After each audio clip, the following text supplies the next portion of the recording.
السلام علیکم ڈاکٹر صاحب، میں شازیہ ہوں. میں کچھ پوچھ سکتی ہوں آپ سے؟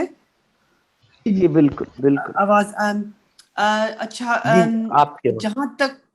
جہاں تک خواتین کی تعلیم تھی، آپ ہمیں بتا سکتے ہیں، کیونکہ ایک اسٹیریوٹائپ ہوتا ہے نا کہ خواتین ٹیکنیکل چیزیں نہیں سیکھتی تھی، لاجیکل. تو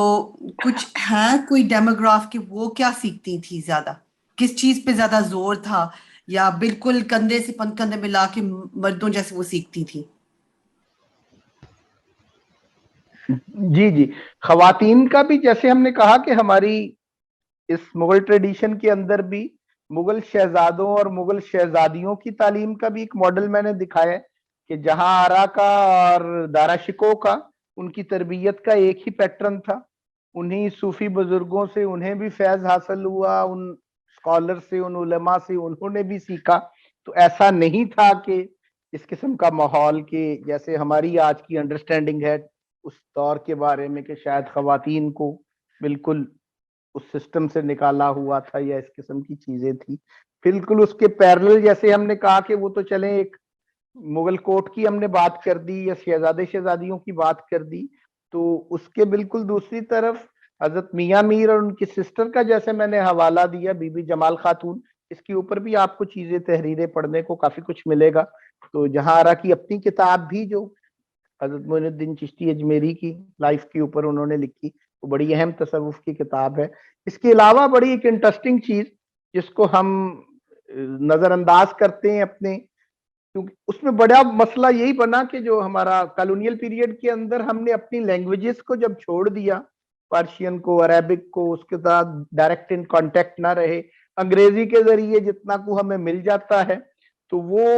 اسی کو ہی ہم مکمل ایک تصویر سمجھنے لگ جاتے. لیکن اصل میں تو ہم دیکھیں تو تصوف کی ہمارے ابتدائی جو کتابیں تھی بڑی یا بایوگرافیز تھی صوفیہ کی، تو سلیمی کا جو کام تھا تصوف کے اوپر، انہوں نے جو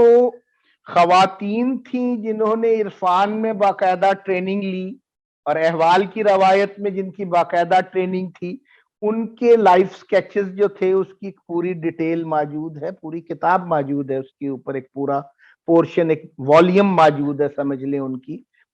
جو عرفا کی بایوگرافیز یا سینٹس کی بایوگرافیز جو انہوں نے لکھی اس میں خواتین. پھر ہندوستان میں بھی ایک بہت اچھا کام، میں وہ کوشش کروں گا کہ آپ لوگوں سے وہ ان میں سے کچھ چیز شیئر بھی کروں، کہ 32 خواتین جو تھیں، ان سینٹس جو تھیں، ان کی زندگی پہ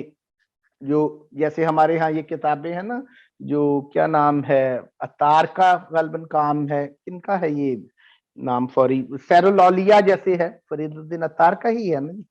تو اسی طرح اس جینر کے اندر جو اس طرح کی کتب ہیں کہ ہمارے اولیاء کی، ہمارے مسٹکس کی لائف کے اوپر لکھی گئی جو کتابیں ہیں، تو وہ بے شمار ایک پورے مختلف ادوار کے اندر اس پہ کام ہوتا رہا. تو ان کو ہی ہم اٹھا کے دیکھ لیں تو ہمیں ایک ڈیٹیلڈ لسٹ ملتی ہے کہ یہ اسی پورے ٹریننگ ان کے پاس خلق. بہت انٹرسٹنگ چیز جیسے ابن عربی کی ہم بات کرتے ہیں تو ان کی اپنی جو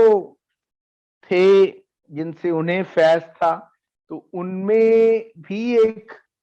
خاتون موجود تھیں، اور پھر ابن عربی کے خلفاء میں سے 14 خلفاء تو عورتیں تھیں. تو یہ اس قسم کی چیزیں ہیں جو ٹریس کی جا سکتی ہیں ہماری اپنی روایت کے اندر بھی. تو ہمارا پری کالونیل پیریڈ کے اندر ہمارا عورتوں کی ایجوکیشن کا بھی جو معاملہ ہے اس کے اوپر بھی ڈیٹیل میں بھی کسی وقت انشاءاللہ اس پہ بات کریں گے، اس موضوع کے اوپر بھی. تو وہ بڑا انٹرسٹنگ ہے، وہ بھی اس کے اوپر بھی کوئی میں کوئی چیپٹر یا اس قسم کی چیز بھی آپ لوگوں سے شیئر کر دوں گا. بات آپ نے جو کی. جزاک اللہ خیر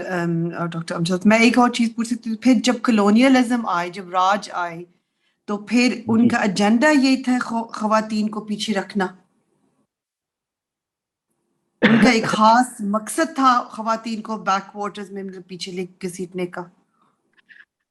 ہم یہ نہیں کہہ رہے کہ یہ اس انداز میں تھا ان کا، کالونیل پیریڈ نے یہ کر دی. ہم تو صرف یہ کہہ رہے ہیں کہ کالونیل پیریڈ نے ہمیں روایتی دور کی جو پکچر دکھائی ہے وہ مکمل نہیں ہے، صرف اس حد تک کہہ رہے ہیں. کالونیل پیریڈ کے اندر جو حادثہ ہوا یا جو ہوا وہ کیا ہوا وہ ایک پوری ایک لمبی کہانی ہے, اس کو ہم نے ایک پورا آگے اس پہ کورس بھی پلان کر رہے ہیں, تیمور صاحب نے غالباً سوچا ہوا ہے اگلے کسی جگہ پہ جا کے اس کی ڈیٹیل میں ہم جائیں گے کہ ایسا نہیں کہ انہوں نے وہاں پہ یہ کیا ہے. تو بلکہ جس دور میں ہم کالونیل پیریڈ کا جو دور ہم بات کر رہے ہیں تو اس دور میں تو ابھی ویسٹ کے اندر بھی ایسا نہیں تھا کہ عورت کو کوئی سپیس دی جا رہی تھی. تو ایسا نہیں تھا کہ ویسٹ جو ہے یا مغرب جو ہے خود بہت پہلے سے عورت کی ایجوکیشن یا ان چیزوں پہ, تو یہ تو مطلب 1 صدی سے پرانی بات نہیں ہے ویسٹ کے اندر. تو 19ویں صدی میں یا اس دور کے اندر یا 18ویں صدی کے اندر کالونیل پیریڈز کے اندر تو ابھی ویسٹ نے خود بھی نہیں کوئی ایسی ڈیولپمنٹ کی تھی کہ جو اس قسم کی جس انداز میں ہم سوچ رہے ہیں کہ عورت کی کنٹریبیوشن کے حوالے, ان کی اپنا ہسٹری بھی کوئی بہت زیادہ برائٹ نہیں تھی حوالے. ہم تو صرف نہیں, اسی اتنا لیے کہہ میں رہے ہیں پوچھ کہ رہی جو ہوں آپ سے, کیونکہ مجھے جی جی لگ جی رہا ہے کہ مسلمان خواتین آگے تھیں اس وقت اور پھر ان جی کی جی آمد بالکل میں وہ پیچھے گھسیٹی گئیں, کیونکہ خواتین کو حقوق بہت دیر بعد ملے مغرب میں. تو اسی لیے بالکل میں پوچھی ویسٹ تھی کے کہ اندر تو وہ بہت زیادہ ڈیلیڈ تھا کہہ لیں وہ معاملہ. جی کوئی اور شکریہ. اس حوالے سے تو یہ بات واضح ہے جو اب تک ہم نے کی, تو ہم تھوڑا سا اس کو آگے لے کے چلیں. ڈاکٹر صاحب ایک چیز اس میں بتائیے گا کہ جیسے ہم ابھی اس دور میں جب ریسرچ کرتے ہیں تو ہمارا ایک طریقہ کار جو اسٹینڈرڈ ایک طریقہ ہے وہ یہ ہوتا ہے سوشل سائنٹیفک ریسرچ میں کہ مثال کے جی طور پہ ہم کوئی تھیری لے کے چلتے ہیں تو جی مطلب لاجیکل ایک ہمارے پاس انڈرسٹینڈنگ ہوتی ہے, پھر اس کو ہم امپیریکلی ٹیسٹ کرتے ہیں, اور امپیریکل جی اگر ایویڈنس ہمارے پاس نہیں آتا تو ہم ایکچولی امپیریکل ایویڈنس کو اسٹینڈرڈ مانتے ہیں اور اس تھیری کو پھر ہم دیکھتے ہیں کہ اس کو تبدیل ہونے کی ضرورت ہے. تو یہ جی جو ایکویلنس ہو رہی تھی معقولات اور منقولات اور معقولات اور عرفانی علم کے درمیان, تو جی جی اس میں بھی کیا کوئی علم کوئی ایک روایت ایسی تھی جو گولڈ اسٹینڈرڈ یا ڈومیننٹ تھی جس کو اسٹینڈرڈ مان کے دیکھا جاتا تھا کہ اس کے ایکویولنٹ یہ زیادہ, اس پہ زیادہ ٹرسٹ کیا جا سکتا ہے, کریڈیبل ہے زیادہ. ان دونوں میں سے ایک روایت کی آپ بات کر رہی ہیں, تینوں میں سے جو ہماری انٹلیکچوئل تینوں میں اسٹریم سے. تھی یا جی جی جی دہلی کی اور لکھنؤ کی روایت میں سے کہہ رہی ہیں؟ نہیں نہیں نہیں, یہ جو ہم یہ کر رہے تھے نا ڈسکس کے منقولات معقولات اور عرفان, یہ تین جی جی اسٹریمز تھیں ہمارے پاس. تو ان تینوں جی جی میں سے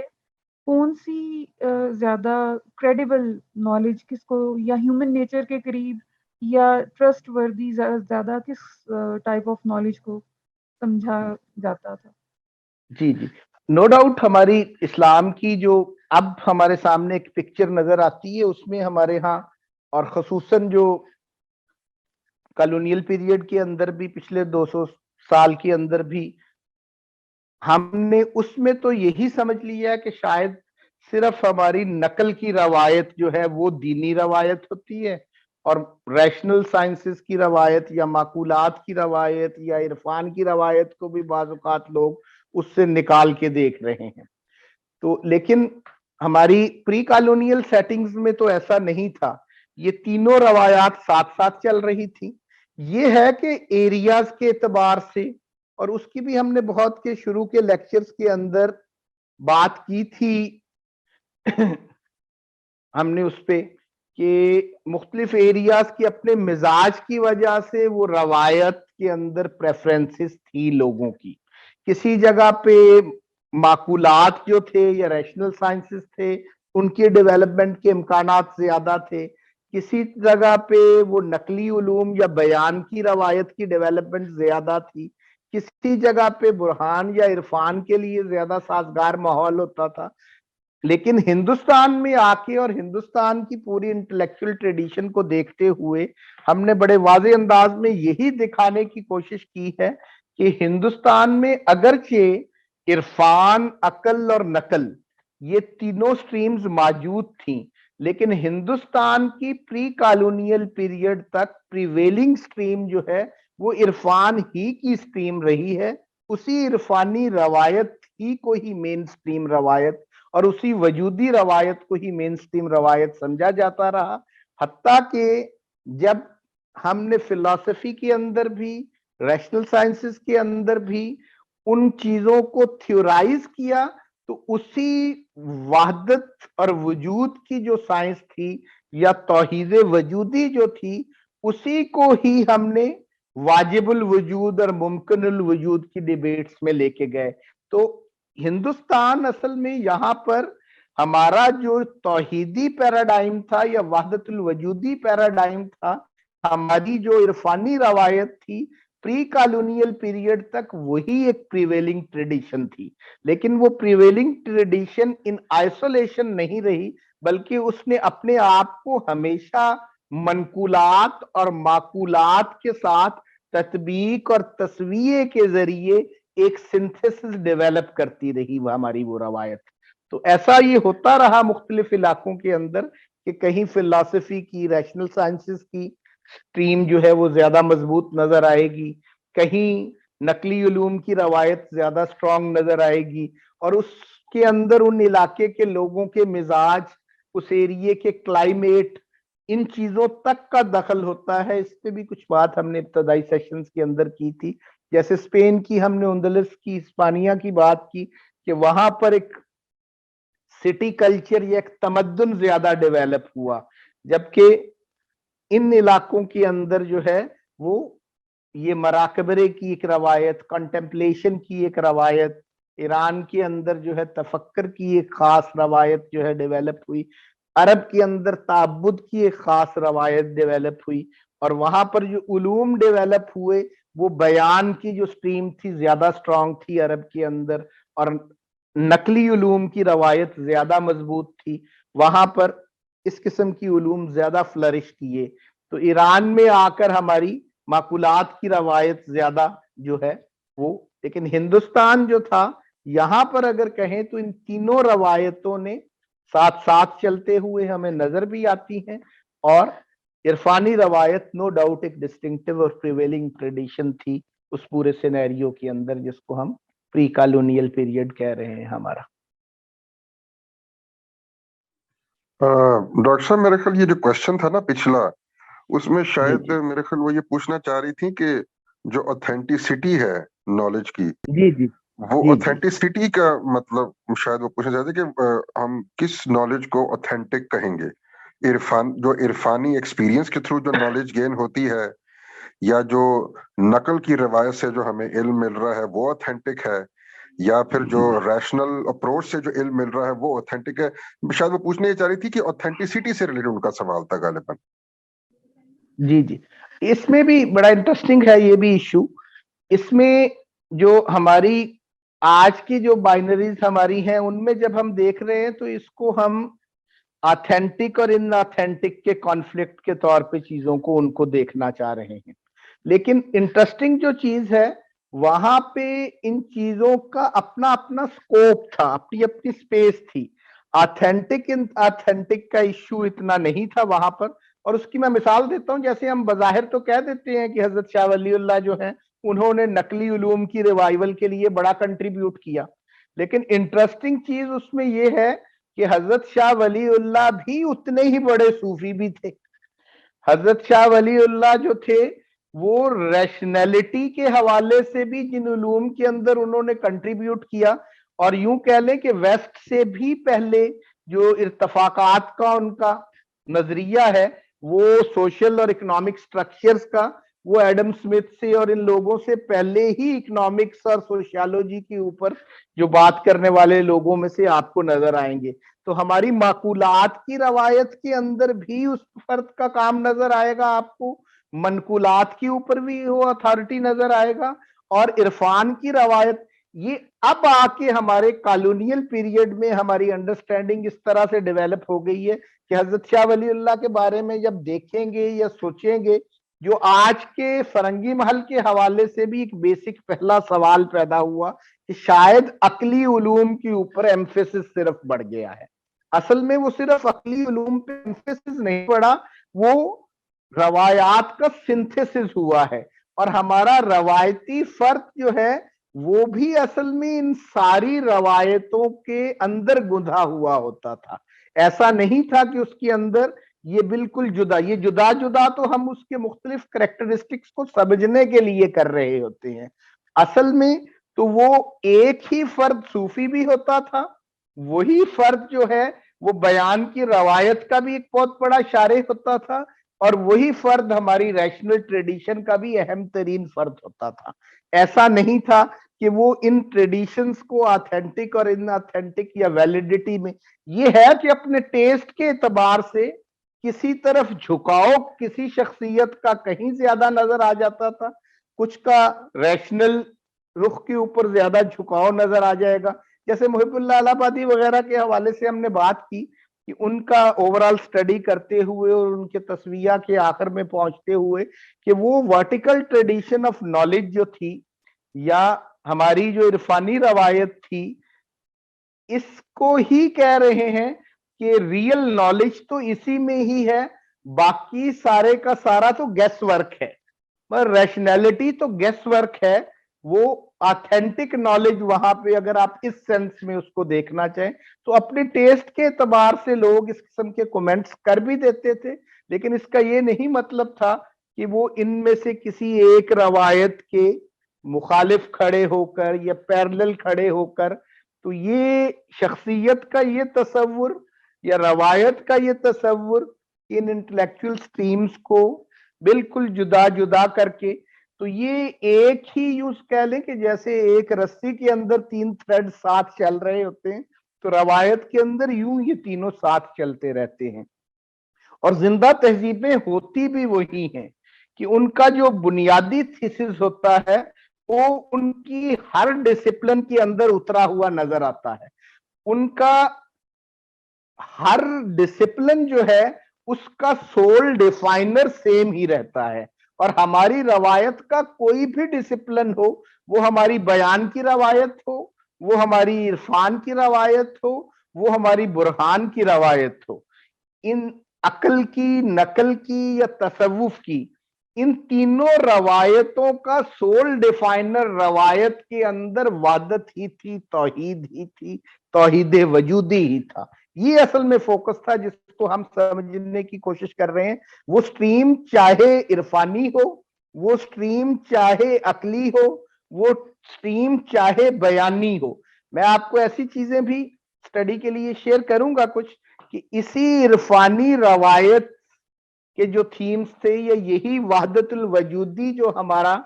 تھیسس تھا، اس کے اوپر قرآن کی تفسیر پوری کی پوری بھی اس پرسپیکٹو میں لکھی جاتی رہی. احادیث کا پورا کام بھی ہماری بیان کی روایت کے اندر بھی اس وحدت الوجودی پیٹرن کو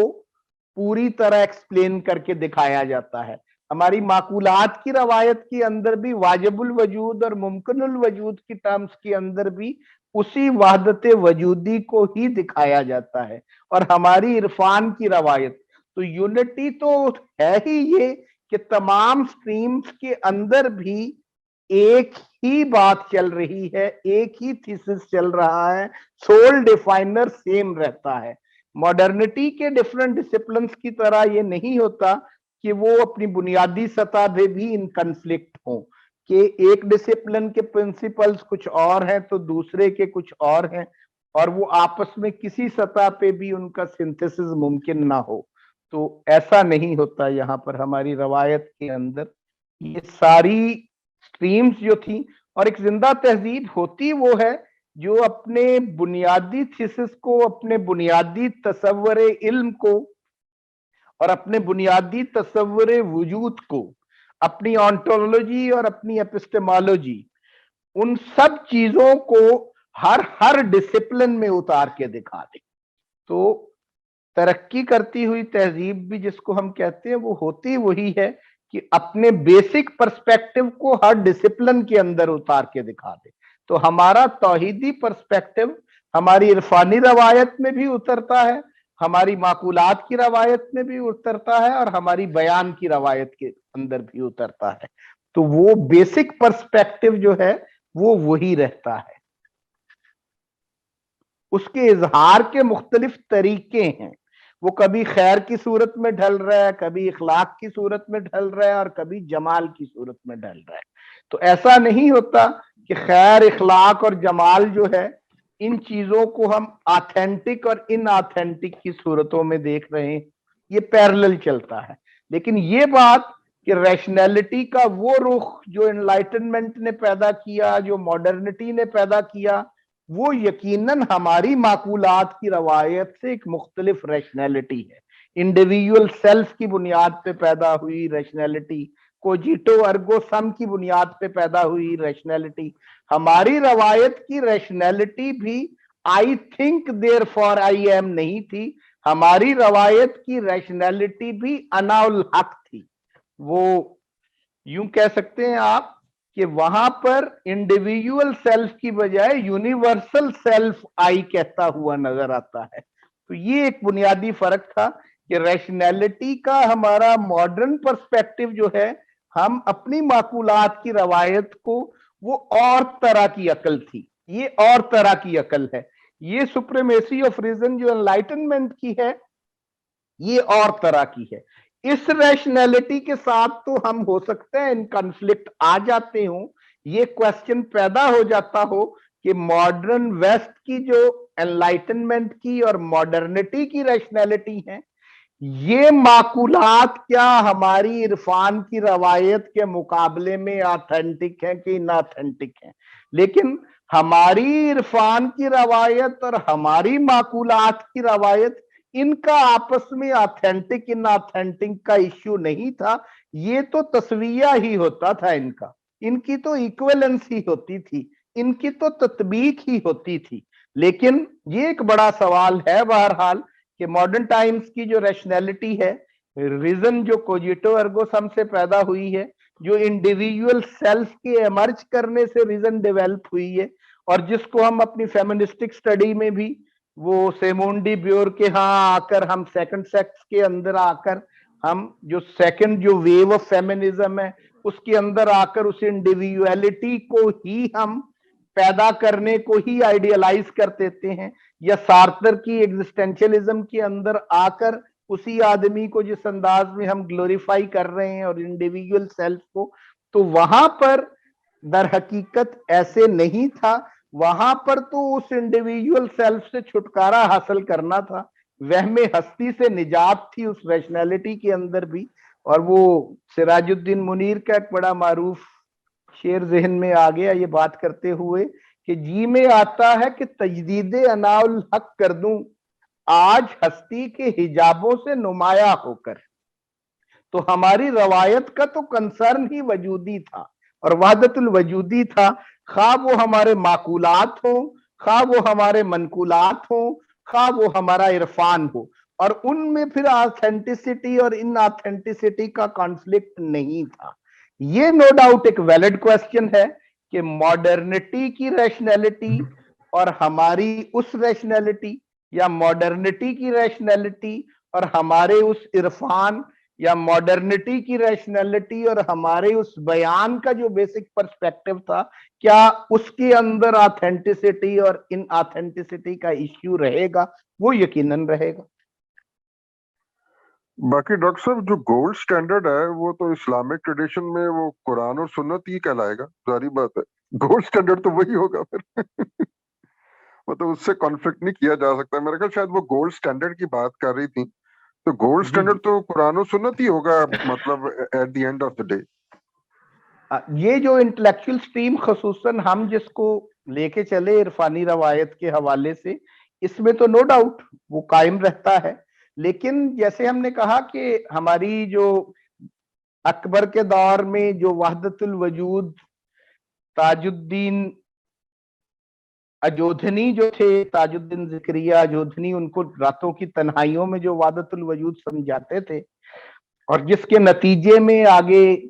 بھکتی موومنٹ کے اوپر بھی اثرات جاتے تھے, دارا شکو کے ہاں آ کر اس وحدت الوجود کی اثرات ایک خاص صورت اختیار کرتے تھے. پھر ہمارے وہ تھوڑا سا ہندوستانی رنگ کے اندر زیادہ رنگا ہوا جو ہمیں اپنا وجودی پرسپیکٹو جہاں پہ نظر آتا ہے, اور پھر آگے آ کے موجودہ دور میں ہماری جو پیرینیلسٹ فلسفی ہے